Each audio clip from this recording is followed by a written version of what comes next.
উপনির্বাচনে পদ্ম ফুটতেই করিমগঞ্জে বিজেপির বিজয় উৎসব। উপনির্বাচনে বিজেপির জয়। মহারাষ্ট্রে এনডিএ জোটের অভূতপূর্ব সাফল্য লাভ করতেই আজ উৎসবের মেজাজে মেতে ওঠে করিমগঞ্জ বিজেপি। বিশেষ করে ধলাই ও সামাগুড়ি আসনে দলীয় প্রার্থীর এই জয় দেখে বিজেপি দলের নেতাকর্মীরা উল্লাসে মেতে ওঠেন।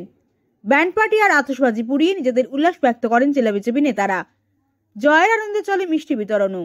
আজ জেলা বিজেপি কার্যালয়ের সামনে উল্লাসে সামিল ছিলেন জেলা সভাপতি সুব্রত ভট্টাচার্য, প্রদেশ বিজেপির মিডিয়া প্যানেলিস্ট বিশ্বরূপ ভট্টাচার্য, পুরবতী রবীন্দ্রদেব, সুদীপ চক্রবর্তী, কৃষ্ণ দাস সহ দলের প্রথম সারির নেতারা। এরপর সংবাদ মাধ্যমের সামনে নিজের মতামত তুলে ধরতে গিয়ে এই জয়ের জন্য মুখ্যমন্ত্রী হিমন্ত বিশ্ব শর্মাকে কৃতিত্ব দিতেও ভোলেননি সুব্রত ভট্টাচার্য।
প্রকাশ হয়েছে বেশিরভাগ আসনে ভারতীয় জনতা পার্টি জয়ী হয়েছে।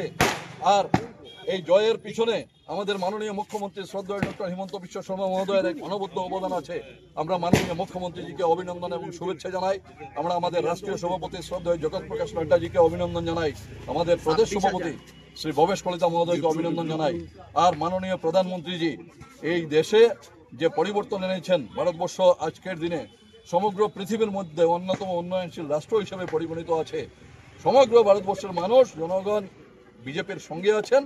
আর আজকের এই উদযাপন উপলক্ষে আমি আমাদের এই শ্রীভূমি জেলার সকল স্তরের জনসাধারণকে শুভেচ্ছা অভিনন্দন জানাই, শ্রদ্ধেয় সাংবাদিক বন্ধুদেরকে শুভেচ্ছা অভিনন্দন জানাই, দলের কার্যকর্তাদেরকে কৃতজ্ঞতা জানাই, অভিনন্দন জানাই।